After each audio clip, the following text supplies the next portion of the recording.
Welcome to morning మన్నా. వాక్య దర్శనం కొరకు యోహాను సువార్త 7వ అధ్యాయం 38వ వచనం.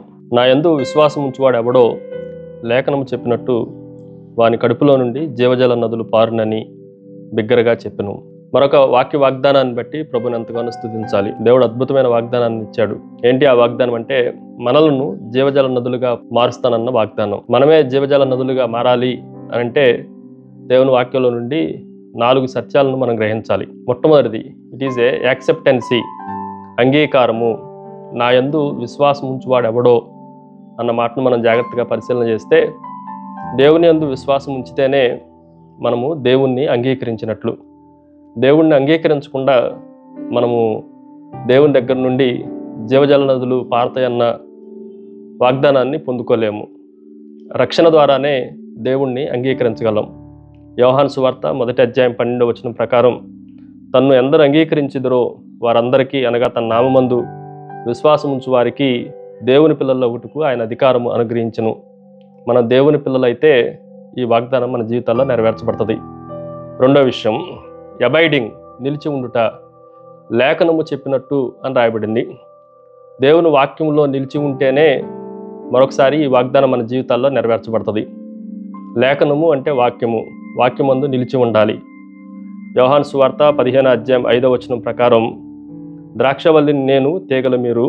ఎవడు నా యందు నిలిచి ఉండునో, నేను ఎవని యందు నిలిచి ఉండునో వాడు బహుగా ఫలించును. దేవుని యందు మనము, ఆయన మన యందు, మనము దేవుని వాక్యమందు నిలిచి ఉంటే ఈ వాగ్దానాలను స్వతంత్రించుకోవటానికి అవకాశం ఉంది. మూడో విషయాన్ని మీకు జ్ఞాపకం చేస్తాను. ఇట్ ఈజ్ ఏ అబండెన్స్, సమృద్ధి. ఈ వచనంలో జాగ్రత్తగా ఆలోచన చేస్తే జీవజల నదులు అని రాయబడింది. జీవజల నది అని ఏకవచనంతో సంబోధించబడలేదు. జీవజల నదులు అని బహువచనంతో సంబోధించబడింది. కాబట్టి విశ్వాస జీవితంలో దేవుడిచ్చే ఆశీర్వాదాలు సమృద్ధిగా ఉంటాయి, అబండెన్స్ ఎక్కువగా ఉంటుంది అన్న సత్యాన్ని మనం గ్రహించాలి. ఆయన కొరతతో, లేమితో మనకి దీవెనలు ఇచ్చేవాడు కాదు, సమృద్ధితో ఇచ్చేవాడు అన్న సత్యాన్ని మనం గ్రహించాలి. దాని 4వ విషయాన్ని మీకు జ్ఞాపకం చేస్తాను. ఇట్ ఈజ్ ఏ అసైన్మెంట్, కేటాయించబడిన పని. దేవుని వాక్యాన్ని మనలా జాగ్రత్తగా ఆలోచన చేస్తే, జీవజల నదులు పారునని బిగ్గరగా చెప్పెను. నది ప్రవహించడానికి సాదృశ్యంగా ఉంది. పారును అన్న మాటను ప్రవహించటం అని మనం ఆలోచన చేయొచ్చు. మన జీవితాల్లో నుండి ఈ జీవజల నదులు ప్రవహించకుండా, పారకుండా, అవి అలాగే ఎండిపోయిన స్థితిలో ఉంటే ఈ వాగ్దానం మన జీవితాల్లో నెరవేర్చబడదు. జీవజల నది అయిన దేవునిలో నుండి, మన కడుపులో నుండి జీవజల నదులు బయటికి పారాలి, అనేకులకి చేరాలి, అనేకులు వారి దాహాన్ని మన జీవజల నదుల్లో నుండి పొందుకోవాలి, తీర్చుకోవాలి అని దేవుని ఉద్దేశం, దేవుని కాంక్ష. అందుకే మత్తయి సువార్త 28వ అధ్యాయం 19వ వచనం ఉన్నట్లుగా, మీరు వెళ్ళి సమస్త జనులను శిష్యులుగా చేయడి. మనం ఎక్కడి వరకు ప్రవహించాలి అని అంటే, సమస్త జనుల వరకు, దిగంతముల వరకు, భూదిగంతముల వరకు మనం ప్రవహించాలి అనేది దేవుని ఉద్దేశం.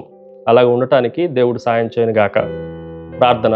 సకల ఆశీర్వాదములకు కారణభూతులకు తండ్రి, మరొకసారి నిన్ను స్తుతిస్తున్నాను తండ్రి.